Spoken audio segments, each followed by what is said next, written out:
Please ভাই চলে যান কেন ভাই? ভাই অ্যানসার দিয়ে যান ভাই। কত টাকার সিন্ডিকেট চলতেছে ভাই এখানে? কত টাকার সিন্ডিকেট ভাই? এর আগে মানুষ প্রতারিত হয়েছিল, এবারও হবে কিনা ভাই? উত্তর দিয়ে যান ভাই।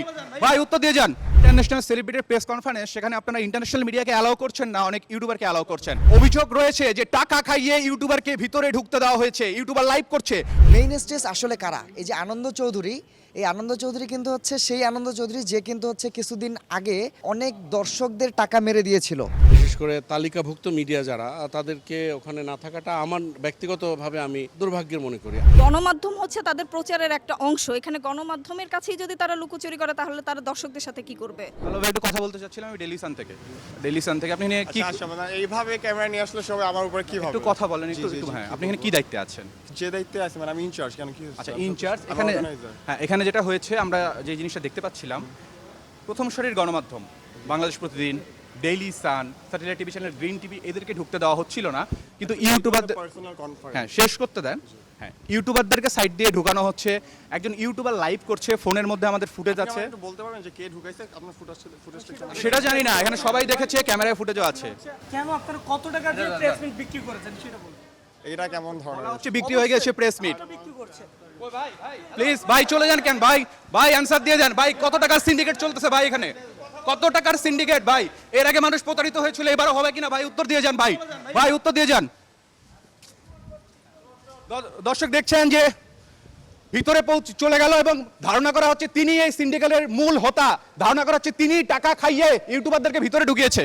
দর্শক, সিন্ডিকেটে ভরে গিয়েছে বাংলাদেশের বিনোদন ইন্ডাস্ট্রি, এবং তারই আজ উজ্জ্বল দৃষ্টান্ত আমরা দেখতে পাচ্ছি আতিফ আসলামের প্রেস কনফারেন্সে এসে। আমরা প্রেস কনফারেন্সে এসে দেখতে পাচ্ছি যে এখানে অনেক ইউটিউবার ঢুকেছে, কিন্তু তারা বলা হচ্ছে মেইন স্ট্রিম অনেক মিডিয়াকে অ্যালাউ করা হচ্ছে না। আমি যদি প্রথমে বলি যে প্রথমে এখানে বাংলাদেশ প্রতিদিন 20 মিনিট যাবৎ দাঁড়িয়েছিল, ঢুকতে দেওয়া হয়নি। ডেলি সান দাঁড়িয়ে আছে, ঢুকতে দেওয়া হচ্ছে না, বলছে যে অ্যালাউ না।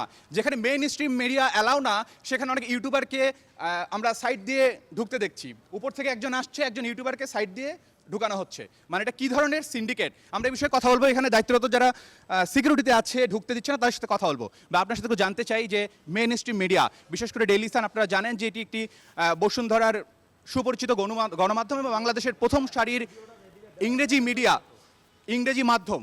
এই ইন্টারন্যাশনাল মিডিয়াটিকে কেন প্রবেশ করতে দেওয়া হচ্ছে না আজকে আতিফ আসলামের প্রেস কনফারেন্সে? Sir, we have no official comment. Thank you. আপনাদেরকে কি ইনস্ট্রাকশন দেওয়া হয়েছে? Sir, we have no official comment in this matter. If you want any sort of response, please contact the organizer team. Thank you. জানতে চাচ্ছিলাম Daily Sun is allow or not allow? Sir, we have no official comment. Thank you. তো বলবেন। আপনারা দেখছেন যে তারা আসলে কথা বলতে চাচ্ছে না।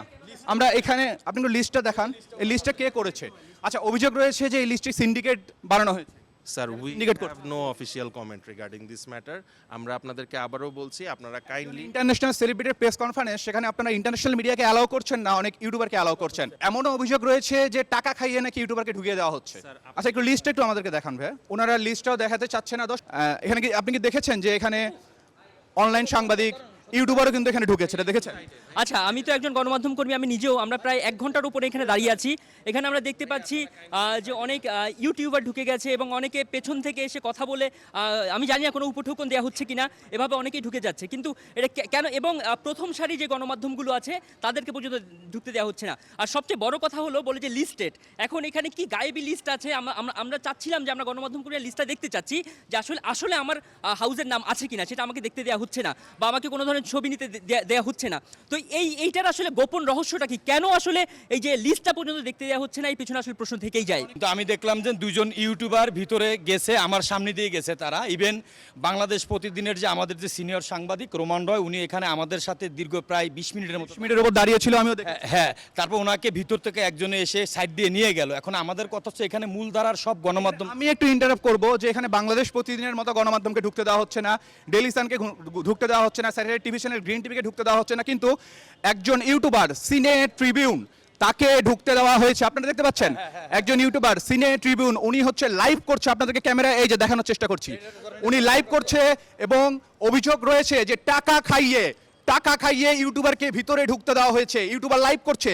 শুধু এই সিনে ট্রিবিউন না, আরো আরো অসংখ্য ইউটিউব চ্যানেলে লাইভ হচ্ছে, কিন্তু প্রথম সারির গণমাধ্যম লাইভ করতে পারছে না আতিফ আসলামের এই কনসার্ট। আপনারা দেখতে পাচ্ছেন যে বাংলাদেশের বিনোদন ইন্ডাস্ট্রি সিন্ডিকেটে ভরে গিয়েছে এবং তার উজ্জ্বল দৃষ্টান্ত আমরা দেখতে পাচ্ছি আজকে ক্রাউন প্লাজার সামনে যে আতিফ আসলামের প্রেস কনফারেন্স সেটিকে ঘিরে। আপনারা দেখতে পাচ্ছেন যে ইউটিউবাররা ঢুকে লাইভ করছে, কিন্তু প্রথম সারির গণমাধ্যম আমরা প্রথমে দেখেছি যে বাংলাদেশ প্রতিদিনকে ঢুকতে দেওয়া হচ্ছিল না এবং ডেইলি সানকে ঢুকতে দেওয়া হয়নি। পুরোটা সিন্ডিকেট, এবং বলা হচ্ছে যে তাদের হাতে একটা লিস্ট ধরিয়ে দিয়েছে, এই লিস্টের বাইরে কাউকে ঢুকতে দেওয়া হচ্ছে না। দর্শক, এই মুহূর্তে আমার দেশ পত্রিকার এক আপু আছে, তিনিও বাইরে দাঁড়িয়ে আছেন অনেকক্ষণ যাবত। আমরা একটু তার সাথে কথা বলবো। এই যে আপু দেখছেন যে এখানে ইউটিউবাররা ভিতরে ঢুকেছে এবং ফোনে আমরা দেখছি যে ইউটিউবাররা আতিফ আসলামের প্রেস কনফারেন্স লাইভ দিচ্ছে। আপনি বাংলাদেশের একটি দৈনিক পত্রিকা থেকে, জাতীয় দৈনিক থেকে আপনাকে ঢুকতে দেওয়া হচ্ছে না, বিষয়টা কিভাবে দেখছেন? না, এই বিষয়টা তো সম্পূর্ণ একটা নেগেটিভ বিষয়। কারণ হচ্ছে গত প্রেস মিটে তাদের পক্ষ থেকে, আয়োজকদের পক্ষ থেকে বলা হয়েছিল যারা গত প্রেস মিটে থাকবে তারাই আজকের প্রেস মিটে আসবে। তো সেই দিক থেকে এবং একটা জাতীয় গণমাধ্যম থেকে আমি আজকে খবর পেয়েছি আজকে প্রেস কনফারেন্স হবে, আমি এসেছি। কিন্তু আমি এসে দেখলাম যে এখানে আমার জাতীয় দৈনিকের লিস্ট নাই। এটা একটা অবাক করার মতন বিষয় যে আমার দেশ পত্রিকা একটা যেনতেন পত্রিকা না, একটা কোনো ভুইফোর পত্রিকা না, এটা একটা জাতীয় গণমাধ্যম। আমি আয়োজকদের সাথে একাধিকবার চেষ্টা করেছি যোগাযোগ করা, তারা কেউ ফোন ধরছে না। ইভেন আমি তাদেরকে SMS করেছি, তারা সেটা রিপ্লাইও দিচ্ছে না।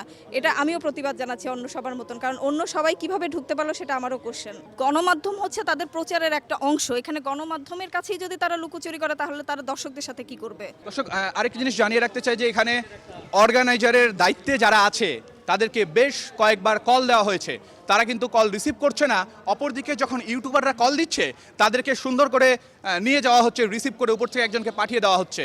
মানে এটা কি ধরনের আসলে কনসার্ট হতে যাচ্ছে আপনারা বুঝতেই পারছেন। যে অভিযোগ উঠছে যে বিক্রি হয়ে গিয়েছে আতিফ আসলামের প্রেস মিট, এবং আমরা দেখতে পাচ্ছি যে অনেক ইউটিউব চ্যানেলে লাইভ হচ্ছে এবং যেখানে অনেক প্রথম সারির গণমাধ্যম ঢুকতে দেওয়া হয়নি। বিশেষ করে Bangladesh Pratidin, Daily Sun, satellite TV channel Green TV ঢুকতে দেওয়া হচ্ছে না, কিন্তু আমার দেশ পত্রিকা, কিন্তু ইউটিউবাররা লাইভ করছে। এই বিষয়টা আপনি কীভাবে দেখছেন? আমি বিলম্বে এসেছি, আমি আমার সহকর্মীদেরকে এখানে দেখেছি। এটা নিঃসন্দেহে যে আপনাদের মতো গণমাধ্যম কর্মী, ডেইলি সান, ইন্ডিপেন্ডেন্ট টেলিভিশন, বিশেষ করে তালিকাভুক্ত মিডিয়া যারা, তাদেরকে ওখানে না থাকাটা আমার ব্যক্তিগতভাবে আমি দুর্ভাগ্যের মনে করি। মেইন স্টেজ আসলে কারা? এই যে আনন্দ চৌধুরী, এই আনন্দ চৌধুরী কিন্তু হচ্ছে সেই আনন্দ চৌধুরী যে কিন্তু হচ্ছে কিছুদিন আগে অনেক দর্শকদের টাকা মেরে দিয়েছিল তাদের এশিয়ান কমিউনিকেশন, এবং সেই এশিয়ান কমিউনিকেশন কিন্তু এবারে নতুন করে খোলস পাল্টে শুধুমাত্র এবারে হয়েছে মেইন স্টেজ।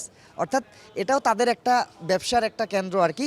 মূলত আগের টাকা মেরে দিয়েছে, এবারে নতুন করে এটা দোকান খুলছে তারা আর কি। অর্থাৎ এশিয়ান কমিউনিকেশন ইতিপূর্বে একটা দুর্নীতি করে গিয়েছে, দর্শকের টাকা মেরে দিয়ে গিয়েছে। এখন দেখার বিষয় যে আসলে তারা কি করছে এবার।